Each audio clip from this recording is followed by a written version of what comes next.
But let's get to this story. My, oh my, Tesla shares sliding, as you can see, currently down 2.75%, down nearly $10. It was down nearly, it was over $15 this morning. So it's tempered a little bit on Tesla stock. All of this after Fox Business's Charlie Gasparino reported exclusively this morning that the SEC has subpoenaed Tesla after CEO Elon Musk tweeted about taking the company private. We all remember the secured funding. Charlie joins us from the newsroom where he's been working the phones all day. Charlie, certainly Elon Musk now squarely in the crosshairs. What does he face? Well, he faces an investigation now, not just the SEC kicking the tires. What Fox Business was first to confirm. I believe the New York Times has now followed our story. Hasn't cited us yet. They should, because I cite them when I have to eat their dust, which isn't that much, but, you know, whatever. What he faces now is a formal investigation into in the sense that the SEC has subpoenaed Tesla over the whole issue about whether how he was going public and whether he did indeed have funding secured and whether that was a materially false statement or whether it was just, you know, a statement with wiggle room.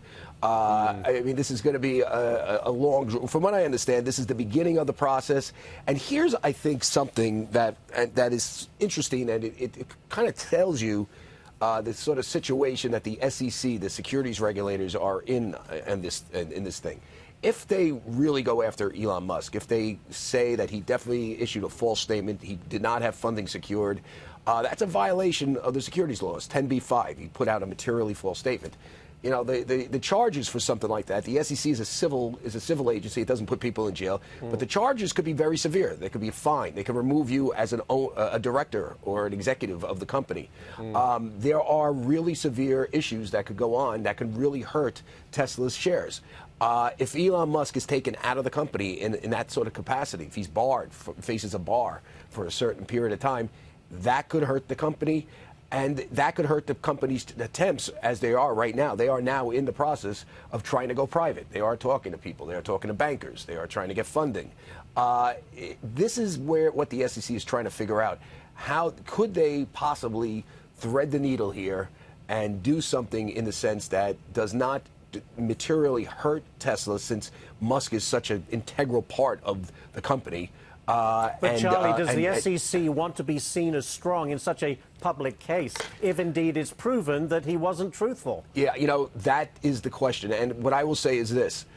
They're playing with fire if they have real information that this guy blew smoke. Because while it may save Tesla shareholders, it may allow them to go private, it may, the company will survive with Musk there. They're basically signaling to corporate America that you can get away with blowing smoke if they do have a case against them. I always say if, because he doesn't think he did anything wrong. If you read some of his blog comments, although if you read his blog comments, they almost confirm that he didn't have funding secured, right? He said, I spoke with the Saudis. I left with the impression that they were fully aboard. They also indicated to him that they need to do due diligence, so that's not quite secured, right? If they need to still do due diligence. So, I mean, this is a mess for Tesla, and he got himself in a mess, and there are no good solutions anywhere. But, you know, the news of the moment is simply that the SEC is ramping up its investigation. It is now an investigation, not just kicking the tires. They have issued subpoenas. It's gone from inquiry to formal. And this could be a lot of trouble for Elon Musk and Tesla. Any idea on the timeline on this, Charlie? I mean, there are those who say these investigations could take well over a year. Yeah, they're under pressure to really do this fast, I think. Yeah. But, you know, I don't think they're going to do anything dramatic. I mean, I think, you know, the only problem that they have here is it's so obviously cut and dry, right? I mean, what am I missing? Funding is either secured or it's not, right? You either have the papers drawn, that's secured, or you're talking to people and it may be secured. But he didn't say that. No, he didn't. You know, that's the problem that I think he has. And listen, I'm not saying he did this willfully and intentionally. You know, maybe he doesn't know better. You know, listen, smart people do some dopey things, as you know. But, you know, I'm not saying smart, and so by the way, intent, you have to show a level of intent to break the law. Yeah. I'm not saying he's shown that. I mean, he made a statement that was at very least rash. And, you know, a lot of people are blaming Twitter, that, you know, CEOs shouldn't be on Twitter. Right. I don't think that's the issue. No, I don't either. If he said funding might be secured or is on the verge of being secured, he could get away with that probably. Yeah. I agree. Well, whatever happens next, we know you are going to get it first, Charlie. I will try. Great I will try. stuff. No guarantees. I will try. I know, but you're doing a terrific job. Charlie Thank you. Gasparino, thanks so much. Appreciate it.